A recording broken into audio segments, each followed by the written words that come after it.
Bonjour et bienvenue sur la chaîne Être en amour, la chaîne qui vous parle d'éveil spirituel en couple. Nous sommes ravis de vous recevoir dans cette nouvelle capsule qui est dédiée au Karma Yoga ou à l'effort sans effort, comme j'aime à l'appeler.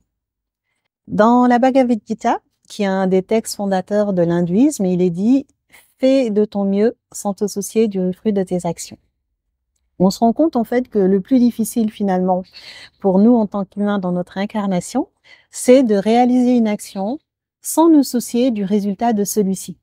Parce qu'en fait, bien souvent, quand on fait une action, on est très pressé en fait d'avoir le résultat de cette action ou d'en retirer des bénéfices aussi personnels, donc que ce soit pour notre ego en termes de gratification, en termes de remerciement.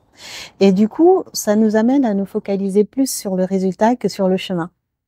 Et dans la compréhension que j'ai du karma yoga et qu'on partage, c'est de pouvoir en fait réaliser nos actions vraiment sans attente de résultats et de le faire du mieux qu'on peut, hein, sans attente de résultats. Donc les bénéfices que j'ai pu identifier sur le karma yoga, c'est avant tout d'apprendre à contrôler le système d'attraction et de répulsion. Parce que souvent, c'est l'ego en fait qui nous emmène à considérer certaines choses comme agréables et d'autres comme désagréables. Et du coup, des tâches comme faire la vaisselle pour soi-même, hein, pour avoir une cuisine propre, emmener ses enfants à l'école, ou même accomplir le travail qui nous permet de gagner de l'argent. Mais en fait, ça devient très difficile quand on l'aborde sous l'angle de l'attraction et de la répulsion. Et donc, en pratiquant le karma yoga et en étant vraiment dans une action désintéressée, on arrive finalement à réaliser les tâches de son quotidien sans trop mentaliser, tout simplement. En fait, tout se passe dans la tête. La façon dont on se visualise la tâche, c'est la façon dont on va la vivre. Mmh.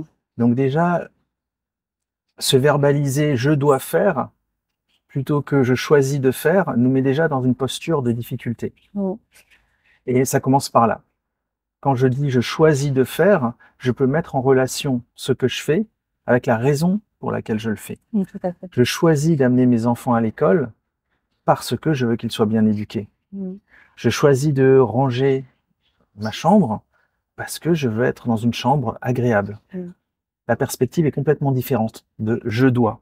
Quand on est dans le « je dois », on oublie le bénéfice qu'on va en tirer, on oublie pourquoi on le fait. Mmh.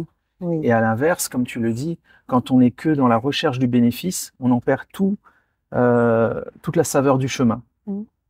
Et les deux sont complémentaires. Tout à fait. C'est vrai que c'est une très très belle approche, effectivement, vraiment d'être finalement créateur en fait de sa vie en choisissant plutôt que d'être dans la réaction ou d'être victime de ses actes du quotidien. Ouais, je dirais être souverain de sa vie plutôt que esclave de sa vie, Tout à fait. finalement. Exactement. Et tout ça, ça se passe que dans la tête. Mmh. Les actions vont être les mêmes, mais le vécu va être différent. Mmh. Mm.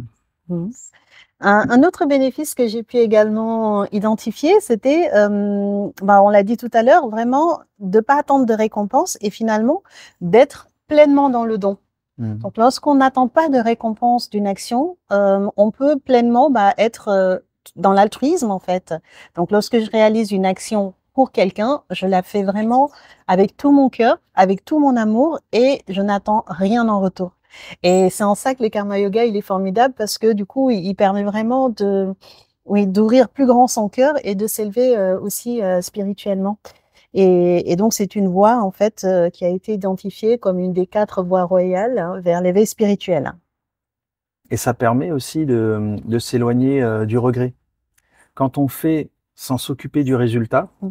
on fait avec du mieux qu'on peut. Mm. Et du coup, quand on a fait du mieux qu'on peut, comment est-ce qu'on peut regretter si le résultat n'est pas à la hauteur? Mm. Certains vont dire, bah, c'est justement, j'ai fait de mon mieux et j'ai pas eu ce à quoi j'avais droit. Mm. Mais on n'a droit à rien. Tout ce qu'on peut faire dans la vie, c'est poser ses actions, agir, et après, ça se passe ou ça se passe pas. Mm. Et finalement, le regret, qu'est-ce qu'il nous apporte? De la douleur et de la souffrance. Alors que quand on fait sans attendre de résultat, on est simplement dans le faire.